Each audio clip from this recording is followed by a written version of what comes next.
Hello everyone, thank you very much for coming to our online public exhibition. We will get started in a minute or so. I'm just going to wait for some of you to join us and then we will get started.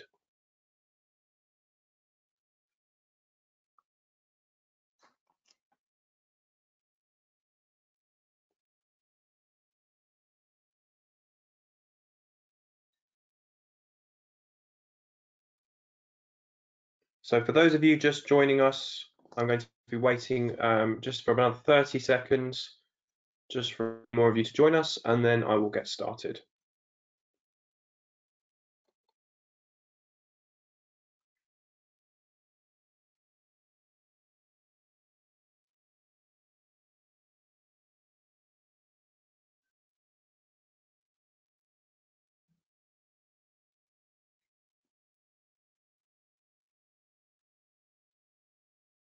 Hello to those of you joining us. As I just said, we're going to be waiting a few seconds for some of you to join us, and then I will get started.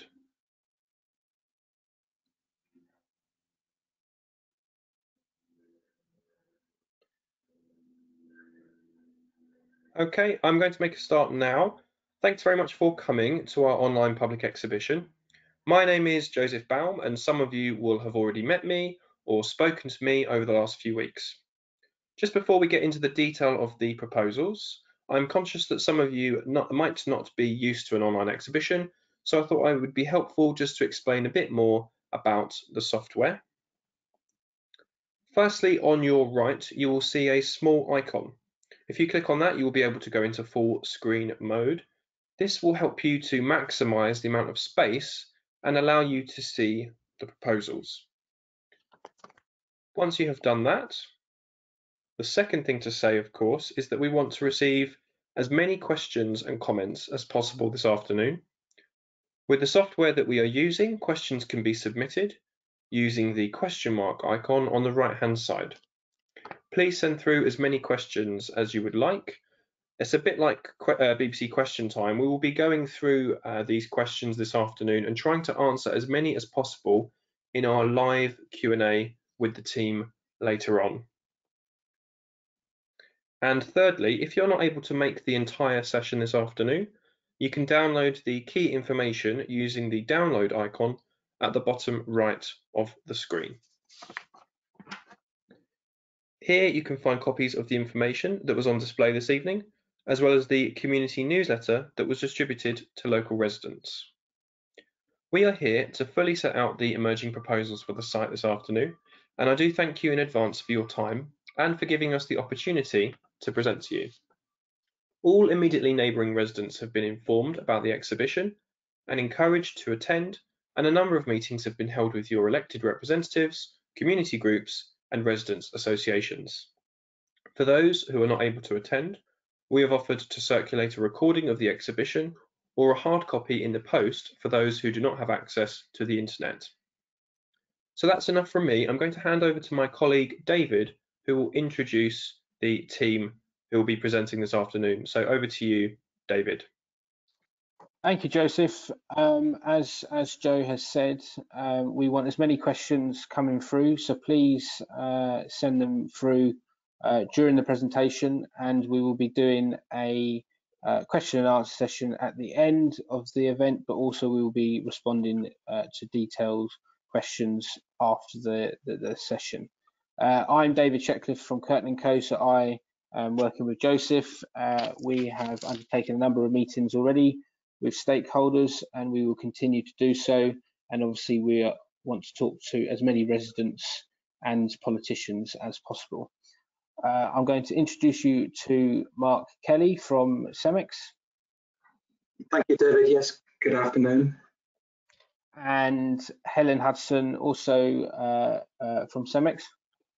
Good afternoon, I'm Helen Hudson, planning consultant for CEMEX, and I'm preparing the planning application for Whitehall Farm. Lovely. There are also a number of other members of the project team on this session, but the four of us in front of you will be doing the main presenting.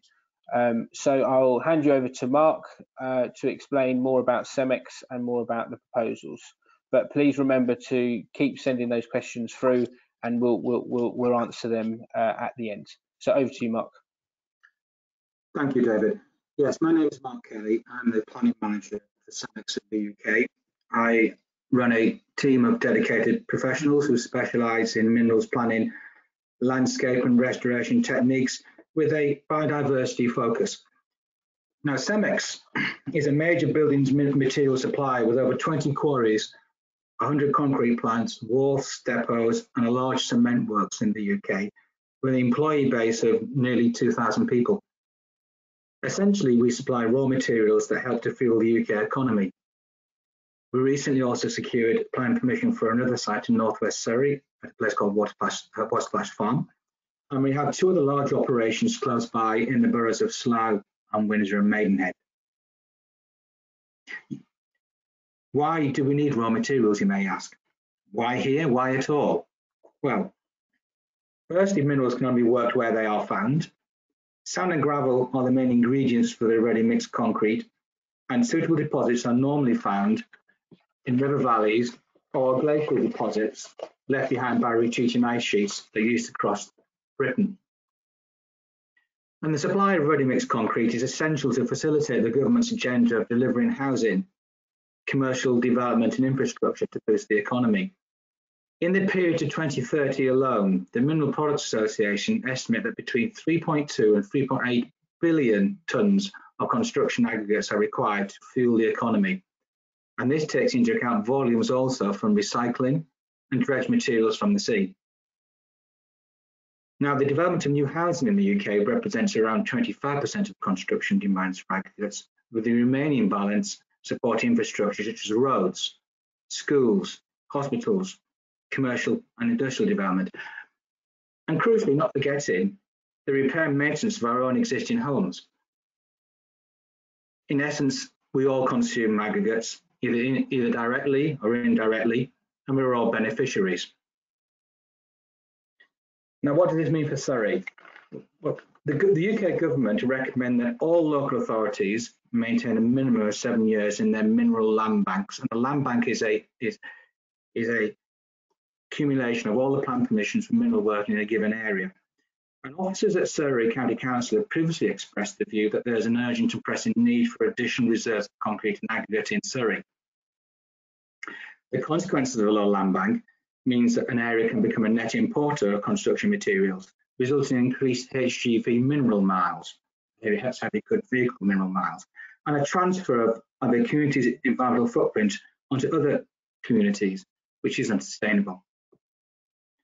In preparation for the current application, in fact, started in 2009, when we successfully promoted it into the Surrey Minerals Local Plan, following an examination in public in front of an independently appointed government planning inspector. Surrey County Council's Minerals Plan was then adopted in 2011, and Whitehall Farm is included in that plan. The proposed development will supply concrete and sand and gravel to our own internal network of concrete plants within a 20-mile radius of the site. We have concrete plants at Leatherhead, Guildford, Chiswick, Croydon, Fulham and Wembley. The proposals do not involve the site of a concrete plant at Whitehall Farm. This project will result in local materials being used in local markets and all the added wealth this brings to the local economy. And I'll hand now over to my colleague, Helen. Thank you, Mark. Good afternoon. I'm Helen Hudson, and I'm now going to tell you about the site's location. Whitehall Farm, the proposed application site, is located in the borough of Runnymede, to the south of Egham and north of Virginia Water, with the Windsor to Waterloo railway line to the west and the M25 to the east, shown on the slide. In terms of size, the total allocated site area is some 42 hectares. And in terms of the exact boundaries and to pinpoint the location, where Whitehall Lane meets Pruin Hill, these roads form its northern boundary. The Reading, Virginia Water, Egham to Waterloo railway line embankment form its western boundary, and the site stretches out east across Luddington Farm to the Strood Road, and its southern boundary is marked by the Strood Road, as pointed on the slide. the residential properties of Ludington Avenue, Strood Road and Whitehall Lane back onto the site. Milton Park and Crown Cottages sit at the northern end of the site, and 3 and 4 Crown Cottages lie within the site but will be excluded from the extraction area.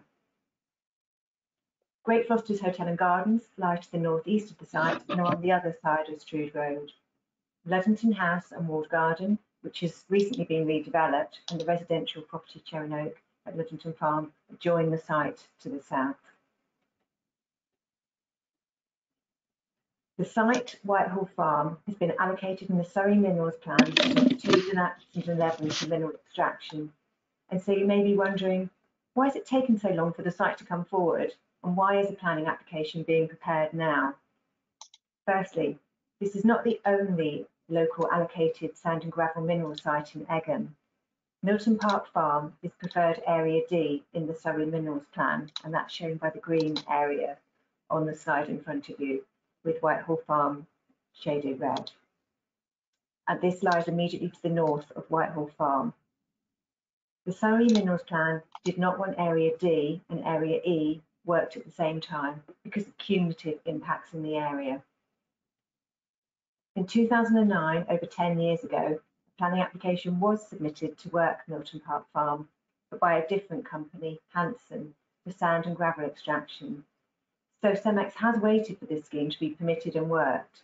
However, this application for Milton Park Farm has not yet been determined by Surrey County Council, and it's understood that one of the local concerns with the proposal is the idea to dewater the site and work the mineral dry.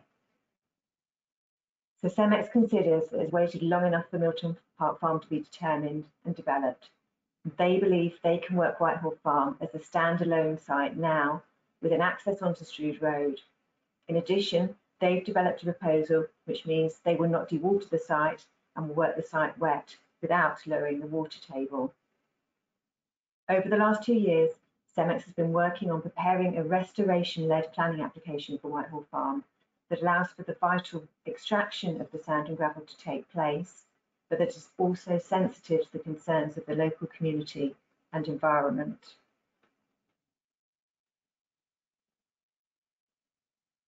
So what will CEMEX's planning application include? As I've said, CEMEX has been preparing the planning application and extraction scheme over the last 2 years.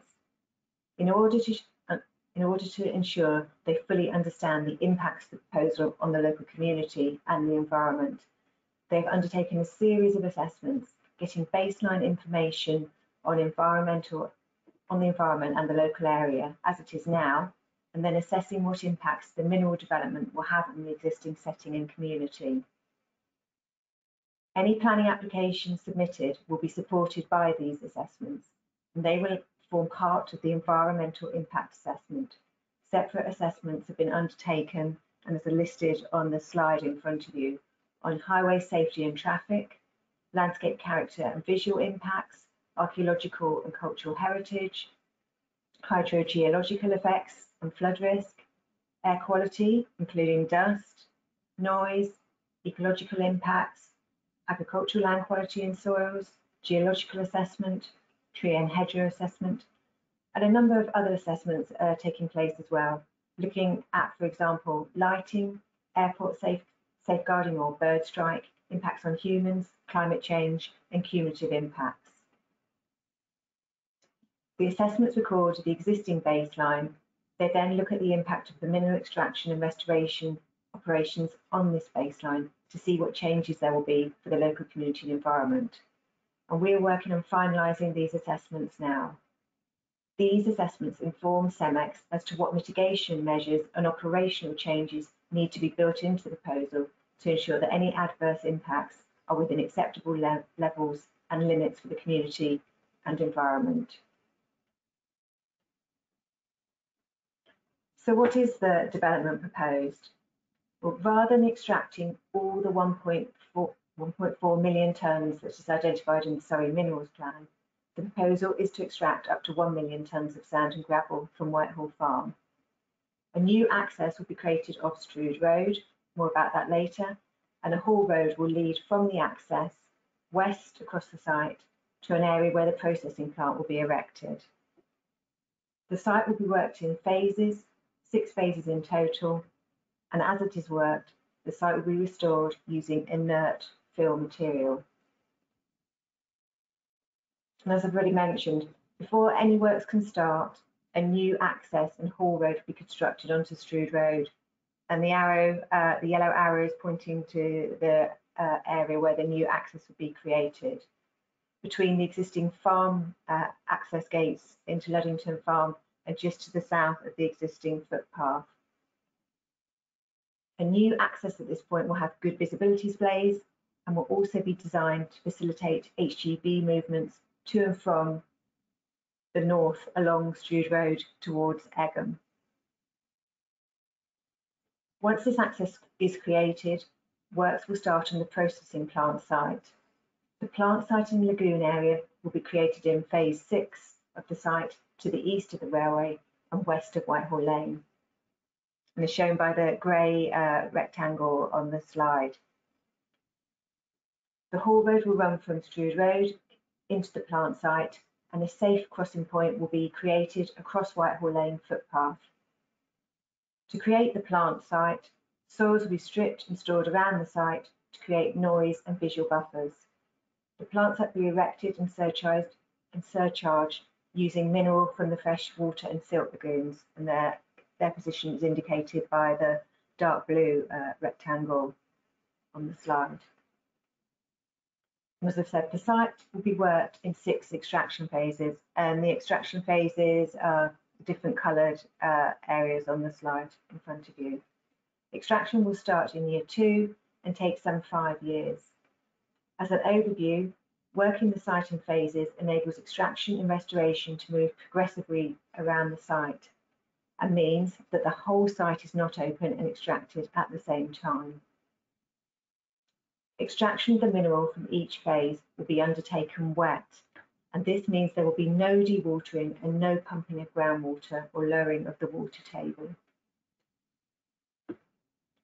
The depth of the sand and gravel deposits at Whitehall Farm vary across the site, but they're between 3 to 5 metres. Once extracted, the sand and gravel is washed and sifted into different sizes of aggregate in the processing plant, and then it's exported off-site. The site will be restored with imported inert fill material. Filling would start around year 2 and finish in year 7. And to complete the restoration, a final year, year 8, will be required when the final soils are placed and the last planting is undertaken in the last phase.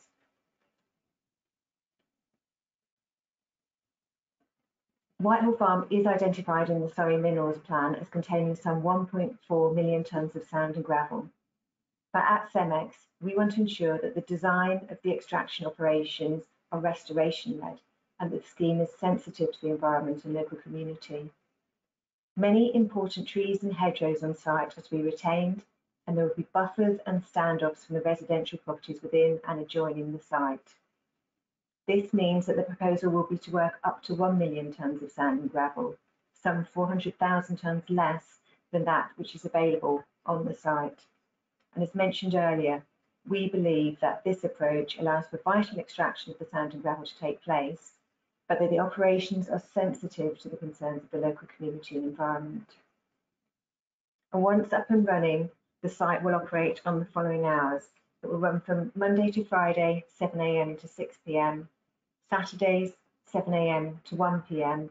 There will be no working on Sundays, bank holidays, or public holidays. Now I'm just going to hand back to Mark. Thank you, Helen. And just to reiterate, at CEMEX, we're acutely aware that residents will have concerns about our proposals, and that is precisely why we are here today. As Helen has already touched upon, our submission will be supported by an environmental impact assessment that will include assessments on, amongst other things, noise, air quality, transport, landscape, ecology, hydrogeology, and archaeological and cultural heritage. The purpose of these assessments is to identify environmental impacts and to advise on necessary mitigation measures so that the proposals can be managed to within acceptable levels. But Above what really makes us different from our competitors, we really do need to seek to focus on our legacy, which means that our proposals are restoration-led, leaving the area more beautiful and diverse than when we found it. And you might say that this sounds rather fluffy, but we really do seek to work with local communities, local authorities and wildlife trusts, not to mention our own partners such as the RSPB and BirdLife International, with whom we recently celebrated 10 years of partnership. So what does restoration really mean for Whitehall Farm? Well, Helen will now share with you our restoration concept proposals. Thank you, Mark. And you can see our restoration proposals in front of you. As already mentioned, the site will be restored as extraction progresses. The site will be restored using imported inert fill material, overburden and soils from the site. The site will be restored back to existing levels. The application area has a strong framework of mature woodlands and boundary hedgerows, and many on site will be retained and enhanced by management and supplemental planting as part of the restoration scheme. Given the site's position in proximity to London Heathrow Airport and with its associated bird strike issues, the overriding restoration principle seeks to limit areas of open water and wetland to drainage corridors and floodplain and to maintain areas of terra firma, reinstating the original landform. As the site is filled back to the restoration scheme level, the topsoils stored in bunds around the site will be placed back on top and the area seeded or planted in accordance with the restoration scheme. The site lies within land designated as Greenbelt, and so it is proposed to restore the site back to agricultural grazing and to retain the openness of the Greenbelt land. The proposals include creating areas of dry grassland, woodland pasture, wet grassland and open meadow. And these features are shown on the concept slide in front of you. I appreciate it's difficult for you to examine that slide at the moment, so I ask you to maybe come back and have a look at this slide after the presentation so that you can have a good look at what we're proposing. There'll be new wet woodland planting and a community orchard. There'll be new tree planting, including some parkland trees. The restoration scheme will also look at scope for improving drainage.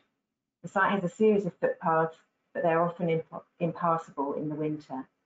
The restoration scheme will look at making them more usable. The footpaths will be reinstated, and there's also the possibility of new footpath links, including a footpath link from Whitehall Lane to Prune Hill, and that's shown by the pink or red dotted line in the north of the restoration plan. As I've said, at this stage, the plan before you is a concept restoration plan, and CEMEX really would welcome your thoughts and feedback on this restoration scheme. The restoration scheme will also seek to increase habitats and species biodiversity. Overall, the finished scheme will seek to achieve a 10% net increase in biodiversity. And at the moment, the concept plan is looking at creating at least 30 hectares of UK priority biodiversity habitat as part of the restoration proposals. I expect a key question you have about this scheme is what roads will the HGVs follow? As I've already mentioned, a new access will be created onto Strood Road, and the access will be designed to facilitate vehicle movements to and from the site from the north.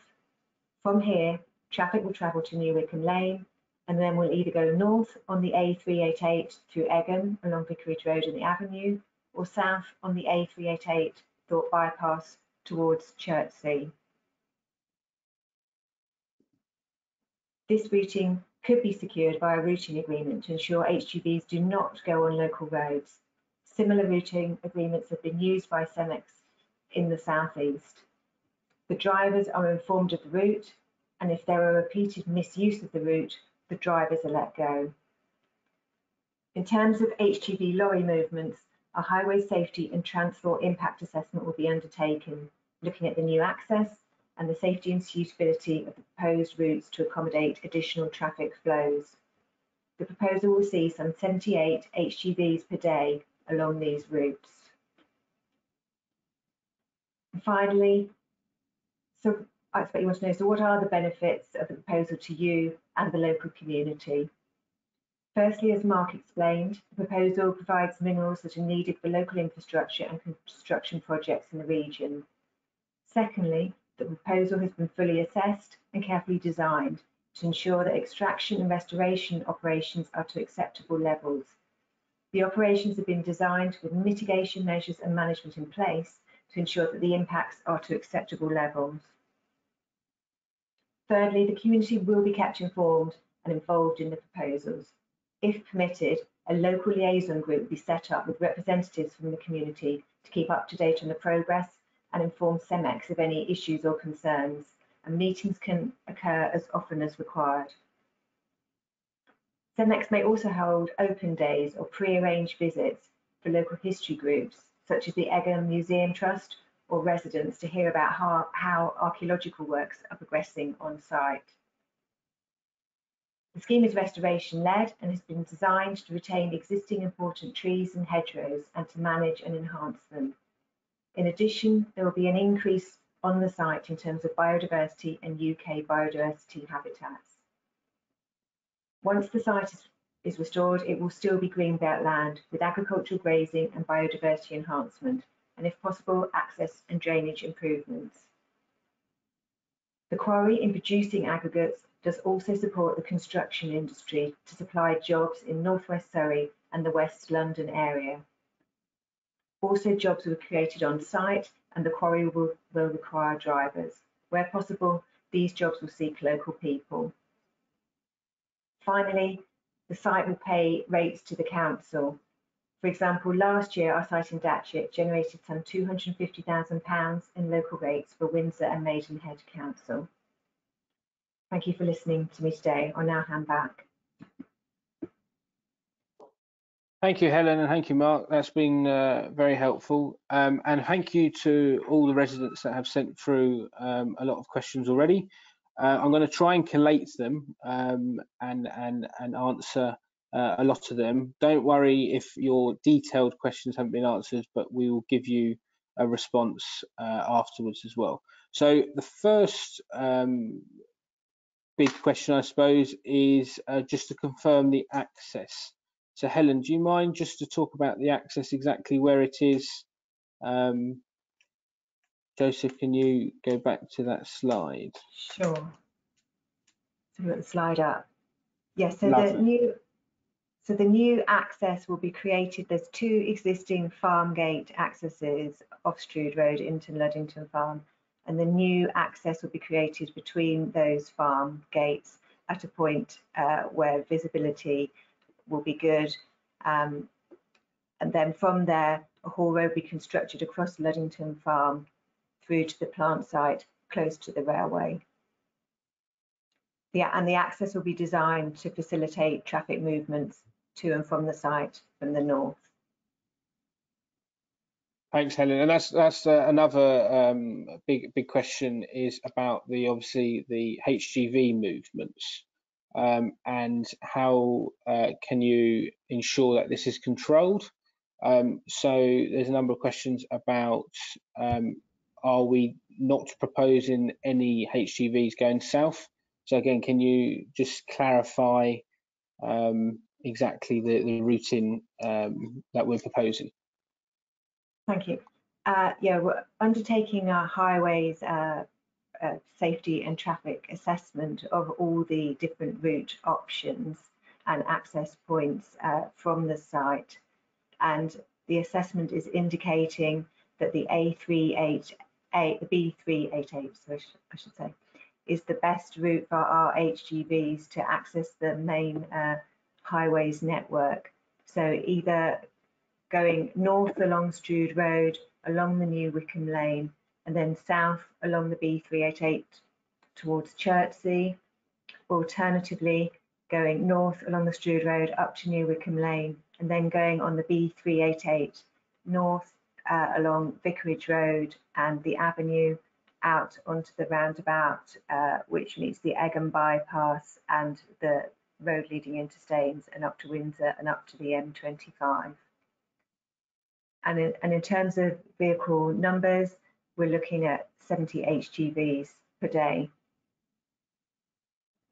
And in terms of how we can, in terms of the routes and how we can enforce it. So we can enter into a legal agreement, known as a Section 106 agreement at the moment, which binds us to using these routes only. And then we're reliant on members of the public to tell us if our drivers don't follow these routes. Our drivers are told which routes they have to follow, but if we're told that the driver hasn't followed this route, then they're given a warning, and if they do it a second time, then unfortunately they're not allowed to access the quarry anymore. And we've used this successfully at a site in Langley in Buckinghamshire, and also the site at Datchet in Windsor and Maidenhead. Thanks, Helen. Mark, can you just explain about or reconfirm and clarify about the restoration? What will it look like once the extraction's taken place? Yeah, thank you, David. Yes, we've taken the advice of the RSPB in-house advisor and landscape advisors, and what we're seeking to achieve here is a mosaic of different land uses to actually improve the biodiversity at the moment. Currently there's horses grazing and some cattle grazing, and the value is largely in the hedgerows and the trees.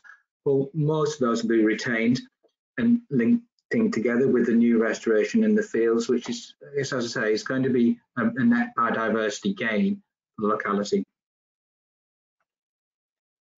That helps, David.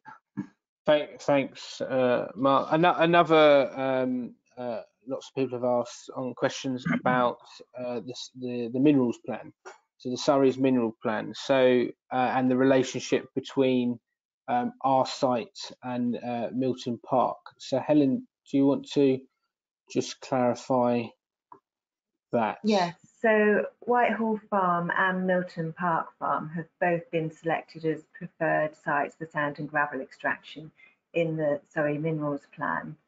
And the idea in the Surrey Minerals Plan would be that both sites wouldn't be worked at the same time because of cumulative impacts.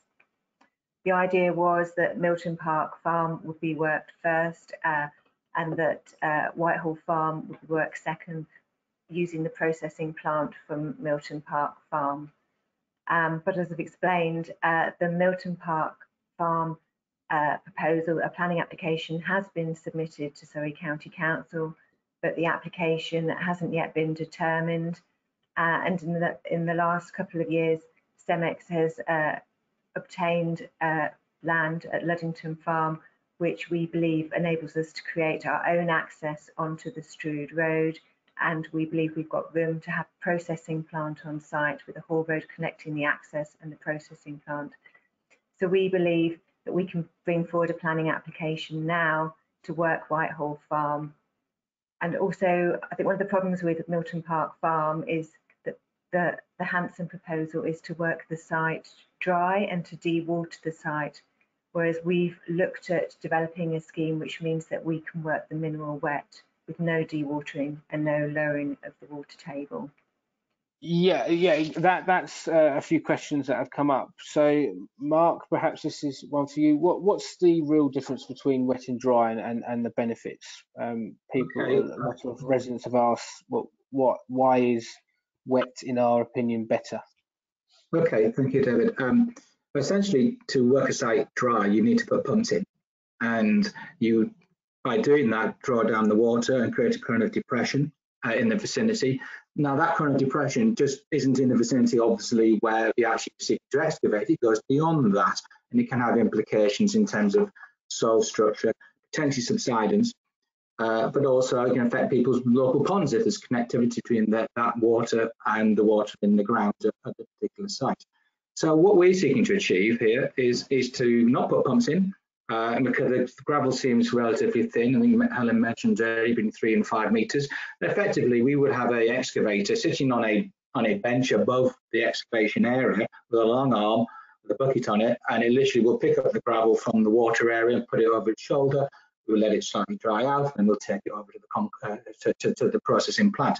So Simpler, doesn't involve any disturbance to the water in the vicinity, and we believe much more effective. Thanks, Mark. Because yeah, we've had a lot of questions about wet versus dry, so thanks for reconfirming that.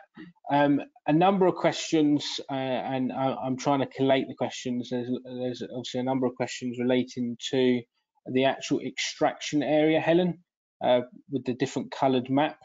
So perhaps we can go back to that one and explain the difference between the red outline and the different colours, i.e. the standoff area. Can you just explain that a bit more? Sure. So the red line indicates the application area, and then the coloured areas represent the different extraction phases, with the black line around each coloured phase indicating the extraction limit. So the white areas are standoffs from residential properties on the site. So there's a white standoff area all around the properties behind Strood Road and Luddington Avenue. There's also large standoff white areas around Crown Cottages on the site, and 1 and 2 Crown Cottages and Milton Park Cottages at the north of the site. And then so Helen, just so it's clear, the white area will not be extracted. Is that essentially what you're saying? The white area, yeah, the white area indicates the standoff areas from residential properties. So the only bits that is going to be extracted are the ones with all the different colours. Is that correct? That's correct. Yes. Yeah. And the location of the plant site, can you just go through that and why it's located there? So the plant site has been selected following a number of the assessments. We believe this plant, the location in phase 6 is just to the east of the railway and west of Whitehall Lane, as it's shown by the grey area.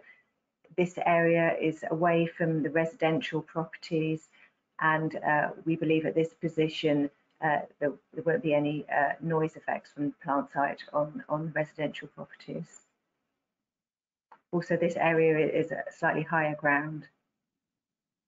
And Mark, on the processing plant itself, so we're not proposing a concrete plant. Can you just clarify, confirm that side of stuff? That's correct. There's no other infrastructure than the actual processing plant, so there'll be no recycling, no concrete plant, no mortar plant. These are typical infrastructure we would have associated with a development of this nature. So effectively, just the processing plant, and that's a giant sieve. It washes and screens the raw mineral from the ground into various products, sort of 10 mil, what we call 10 mil, 20 mil gravels, and a sharp sand. That's typically the sand that we use in the concreting process. It's sort of a gritty texture to it. So a bit of a split between the two products, and then there's a small amount of what we call silt, which gets reused back into the restoration scheme. But that's helpful.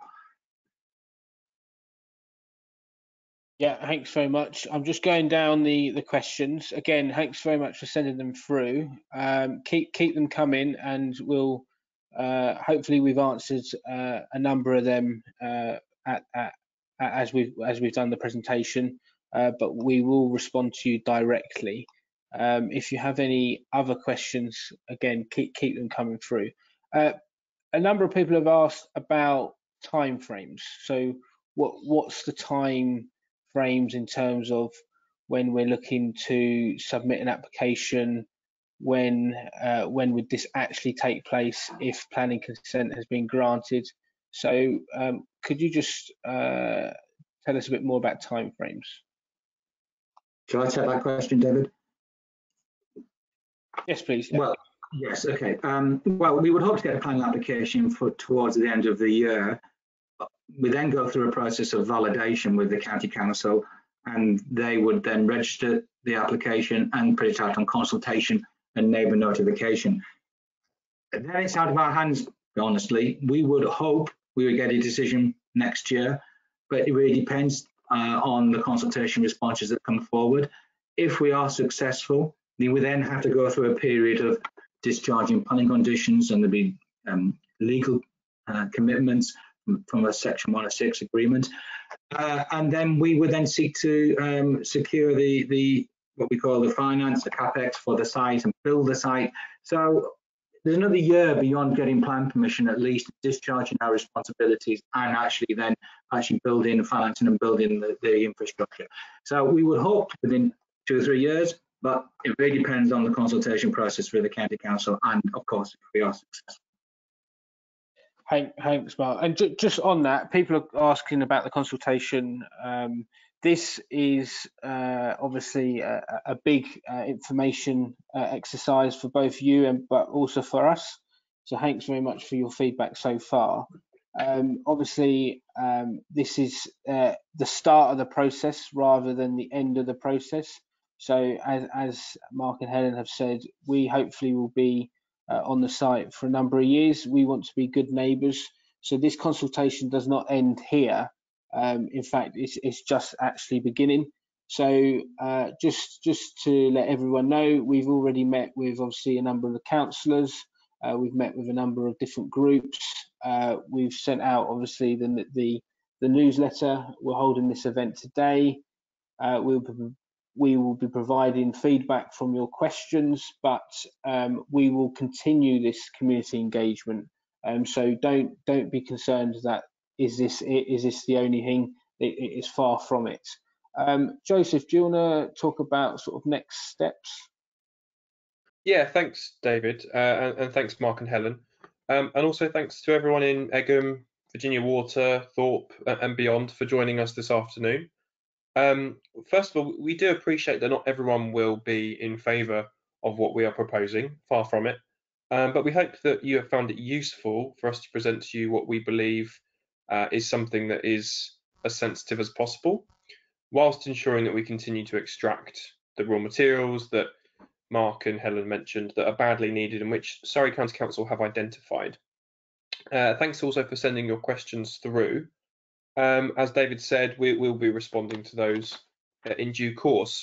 Just on the timescales then, so looking ahead to the next few weeks, a number of residents have requested copies of the information that was on display. I'm going to send copies in the post to those residents, and I'll also send through a recording to those people who either missed the event or who would like to watch this again, and I'll be posting copies out to those who don't have access to the internet. A final plea, if you know anyone who would like to view these proposals, then do please encourage them to get in contact with me, and I'm always happy to speak to them on the phone or via email. Once you've had the chance to fully understand the proposals, the team would like your feedback. We regard this as a crucial step in the process. Feedback can be submitted in 2 ways. You can either fill out an online survey, which you will be sent at the end of this exhibition when I end the session. If you haven't made it this far, you can still complete the exact same survey on our website. It's whitehallfarmsurrey.co.uk, and you can find the feedback form on there. Only once we have taken the time to understand that feedback will we then look to submit a planning application to Surrey County Council, and obviously you will be informed about any further developments. And that kind of is covered on this slide here in terms of the timescales that Mark talked about in terms of what's happening with the council. So I'm going to end the session now. Thanks again for coming, and please do take the time to fill in the survey that you will now be invited to complete. And if you have any other questions, just send me an email. So thanks very much for coming. Have a good day and take care. Goodbye.